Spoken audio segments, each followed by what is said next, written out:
ได้ยินบ่เสียงจักรพี่น้องทักทายสบายดีกันบุจุกบุจุกคนสุหมองสุบอนเด้อพี่น้องเด้อสิเลี้ยวอีกบ่เด้มื้อนี้ไถหุดนาพี่น้องจ้างคนมาสวยตาจอยย่างมาใส่งัวอีกแล้วเด้ปล่อยงัวไปพร้อมพี่น้องมาใหม่แล้วอ้ายใหม่เลยพี่น้องมาแล้วทางเฮาก็เฮ็ดกินพี่น้องการเฮ็ดกินถาเขาทางตะเคียวก็อยากเขาเมนูมื้อนี้ก็หลากหลายเมนูพี่น้องแต่ว่าหลายเมนูแต่ว่าเมนูแล้วน้อยปิ้งกระดูกปกติอันเฮาคิดว่าอยากปิ้งเอาพี่น้องปกตินะมีแต่อ้อมแต่แกงเนาะเลยอยากเปลี่ยนเบิ่งย่างกระดูกเบิ่งคือสิแซ่บว่าสิได้แต่บ่มีแต่มะฮุ่มลัดงัวไปพร้อมพี่น้องมันสิลงตะกร้าปล่อยมันแหน่ก็ว่าแต่มัน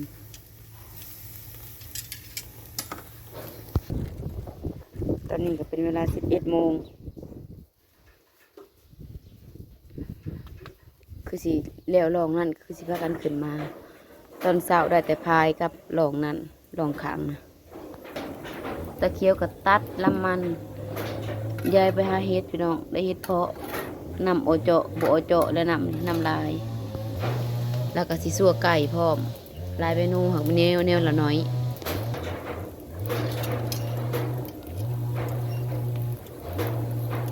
อันนี้มันต้องปิ้งกินห่อนๆพี่น้องทั้งกระสิบถ้าปิ้งเบิดเข้าขึ้นมามันสิสุกบ่ทันบัดเข้าขึ้นมาแล้วมาอุ่นใส่ไฟเอากูลายเมนูเสียงกระซีสังกะสีกระดังเกิงเบิดคืนเห็นกระดูกจักบาท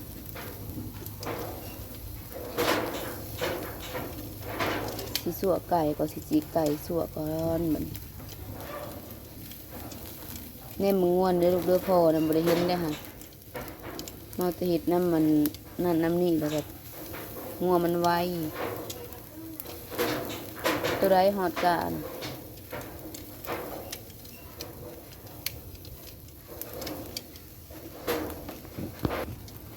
แม่ก็เห็ดอยู่เห็ดกินนี่แล้ว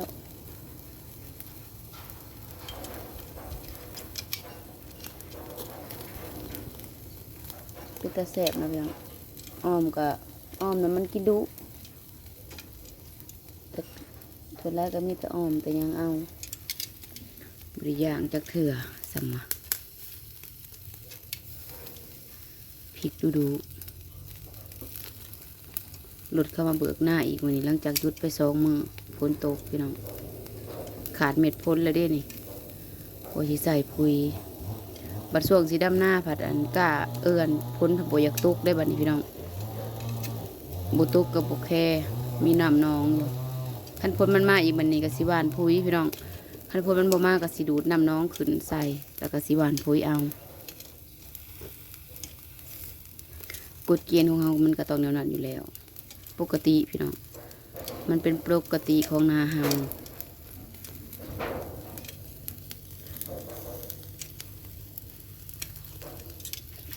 ปิ้งแล้วก็เสี่ยวไว้เข้าขึ้นมาแล้วก็เอามากายพารีไปให้แห้งบัดนี้กินเมนูแซ่บๆเฮ็ดเวียกเมื่อยๆ2 ตายายผู้ได้สิหิวก่อนร้อยหมูเอ้ยไปบอกไม่เรียบไปไม่เรียบอันแม่เฮาแกงเฮ็ดพ่อหาเจ้าแล้วละเด้อว่าสิไปบอกไม่เรียบว่าแม่เฮ็ดให้เราแล้วเฮ็ดพ่อนี่อย่าเอิ้นน้องสิตื่นไปบอกเราจบดี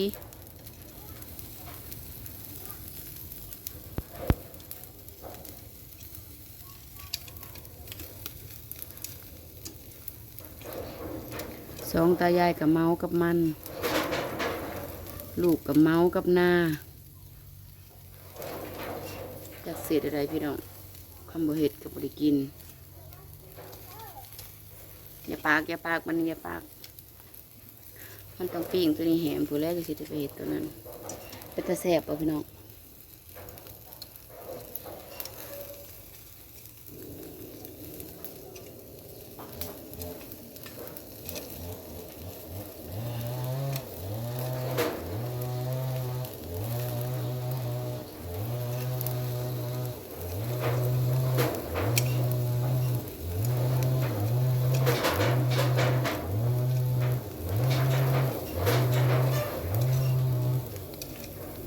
นี่ไง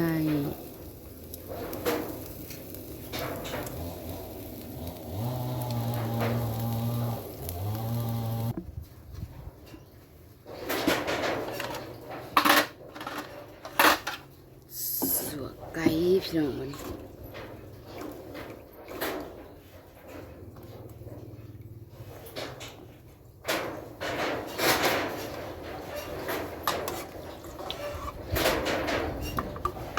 จีไก่สัวกันเด้อจับซิมไว้ให้ลูกก่อน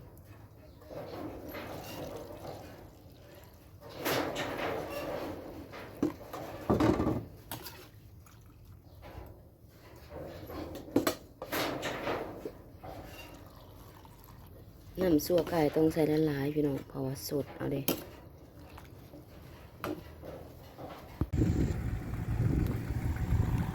ได้3 ไห่ประมาณ3 ไห่แหละพี่น้องเปิดมากกระเบาดูนะพี่น้องสบายดีเด้อสบายดีวัชกุทุกคนสมองสุบอน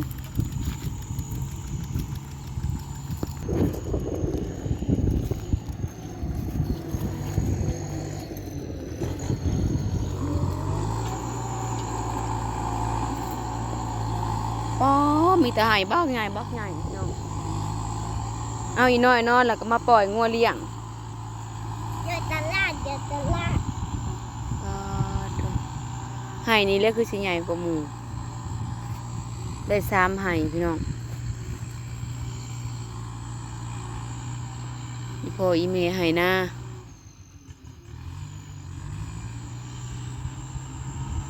หูหนูจะจังไง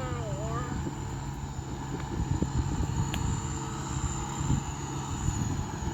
สบายดีเด้อพี่น้องมื้อนี้ปล่อยงัวมื้อนี้งัวได้กินทั้งเช้าทั้งแรงเบา ได้เด้อ ปลาโลด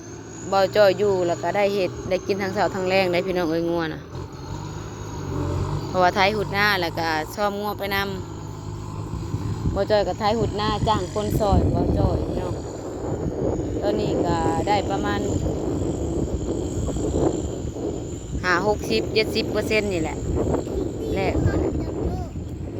ตอนนี้ก็ยังลุยนะหายใหญ่อยู่ผู้จ้างก็ยังขึ้นไปกินข้าวดุแน่พี่น้อง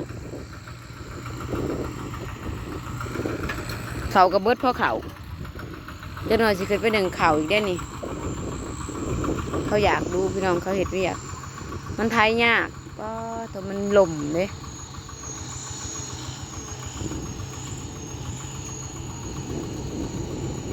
ปั๊บไทยตลอดนี่ก็ปล่อยงัวกินหญ้าอีดำมาแล้วจ่อยแหงกว่าหมูเป็นยังเฮ้ย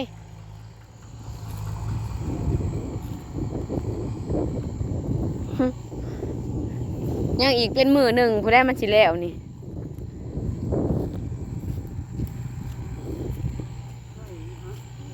ฮะ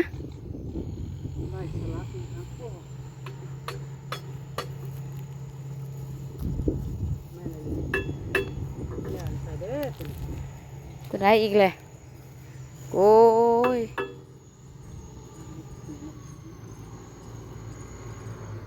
ได้ชีไทยได้ใช่ป่ะนี่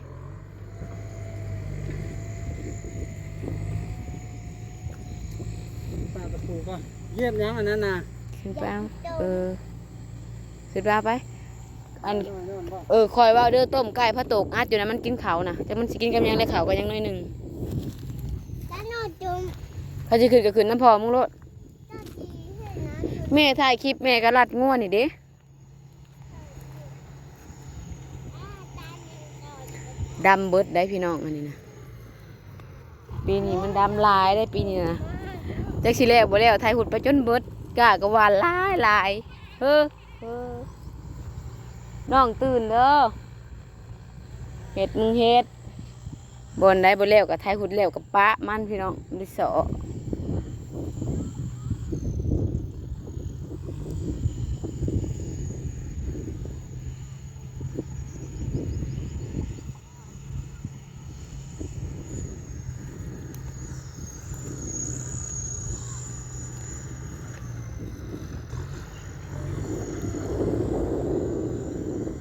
จักสิแล้วหรือบ่เลยพี่น้องปีนี้เฮ้อ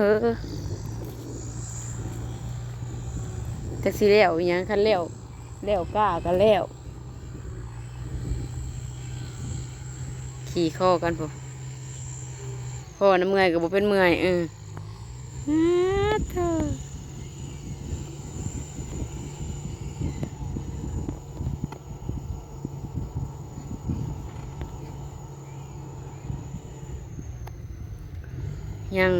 ยังวางนั่นไปพี่น้อง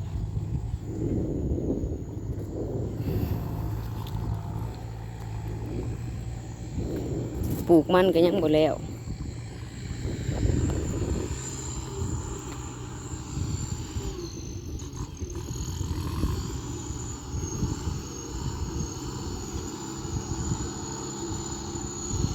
ได้3 ไห่นี่เลยพี่น้อง3 ไห่นี่เลยไห่กลางนี่น้อยไห่ชุด2 ชุดนี่ใหญ่มันค่าพุ่มไม้นี่อีก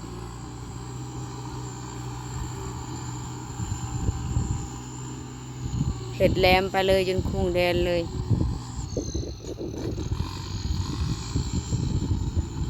เพราะว่าขั้นเอาไว้กะขั้นเห็ดเป็นไห่น้อยก็บ่ได้เขาพี่น้องมาจอกมาแจกเป็นป่าเป็นดอนเบิกกว้างกว่าเก่าข้าแม่นจ้างดำก็ห่วย10 คนก็บ่แล้วได้พี่น้อง10 คนตอนเช้านี่บ่อยากแล้วได้ไห่เดียวนี่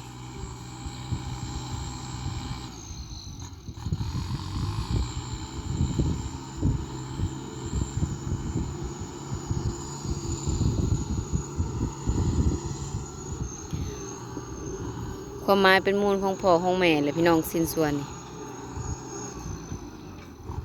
เพิ่นว่าไผเบิ่งพ่อเบิ่งแม่ก็ได้เพิ่นว่าป้ามาคีนแห่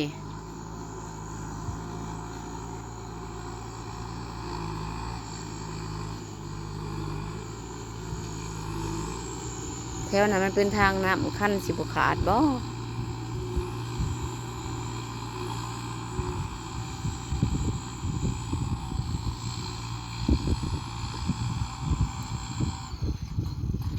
จนสุดแสงตาหน้าเห็ดหน้าหาใหญ่แล้วก็เอาฝุ่นลงมาใส่พี่น้องแก่ฝุ่นลงมาใส่นี่ป้าดทุ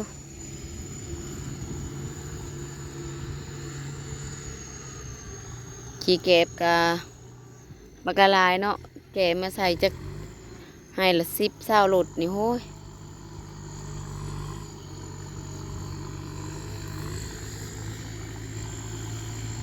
เพิ่นแหกให้เป็นลูกเสาหลาได้พี่น้อง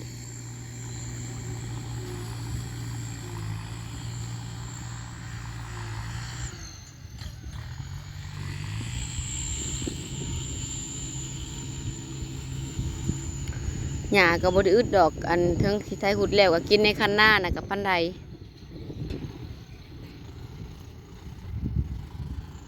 แต่ละมื้อเห็นก็เต็กไล่จน3 นี่จนได้ลงมากินมื้อนี้ยังคายได้ลงมาไวทั้งเช้าทั้งแรงดีพี่น้องงัวแม่ขาวๆมาดิแลกกันกับที่เบิกหน้านี่ตีราคาหาได้แต่15,000ซื้อตั้ง2-3 หมื่นซื้อ30,000ปลายพุ่นได้หากำไรมันก็นี่มีอยู่พี่น้องกำไรมันกับลูกมันก็2 ตัวแล้วเด้นะบักคูนหันกับงัวแม่แดงนี่กำไรมันค่ะ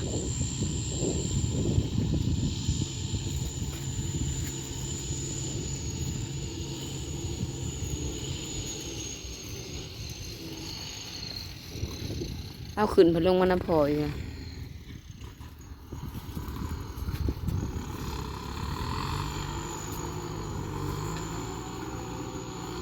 ป้อโถอีพออีเมให้นะบัตรอารถอันน้อยไทยนี่แล้วมันสิคาล่าไปมือ1ก็บ่แล้วพี่น้องความกว้างของมันเมื่อยย่างคือสิเมื่อยย่างบัตรไทยนี่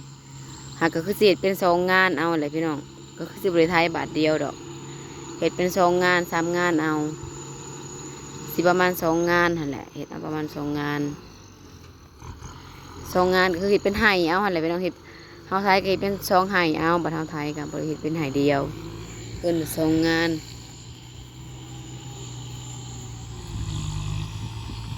งัวก็กินหญ้าอีน้อยก็นอนอยู่คนเดียว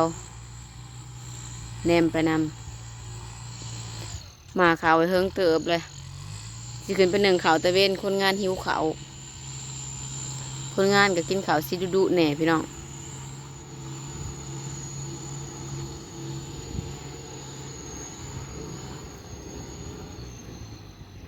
แต่สิมีทุนจ้างคนทำนาเด้บ้านี้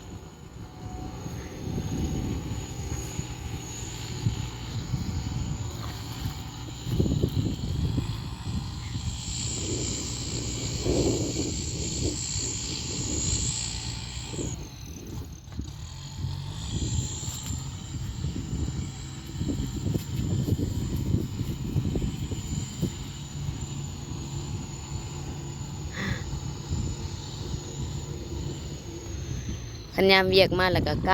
ารพี่น้องนำน้องก็ปล่อยออกแล้วก็ไถหุดเลยแล้วก็สิตึงไว้บัดนี้พี่น้องบัดดำแล้วก็เป่งลงมันจังบ่ยากดูดมันจังบ่ยากดูดลาย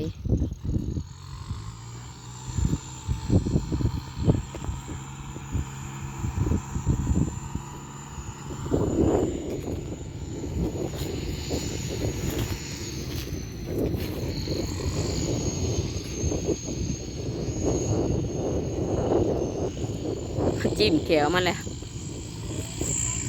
อยู่หันแล้วเจ้าในแม่ก็ขึ้นไป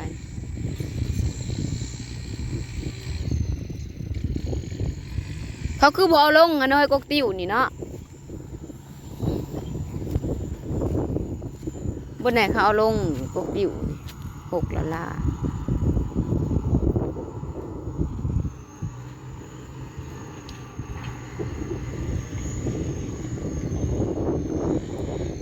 มึงดูพี่น้องหยาสามหมูสารับสดีหมูนยอดวานนั้นได้เขาก็ดำว่าซาด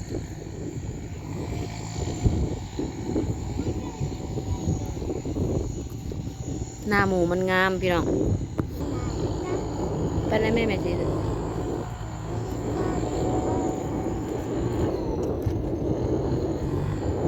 งัวหิวลายมึงน้ำจิ้มเผา มึงดูหยานะขั้นไปบ้านนี่หยาบ่ได้แพ้หยาด้านนี่นะ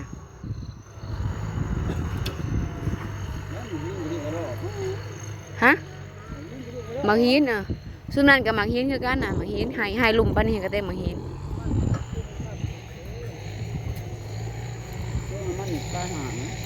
คือเปลืองแท้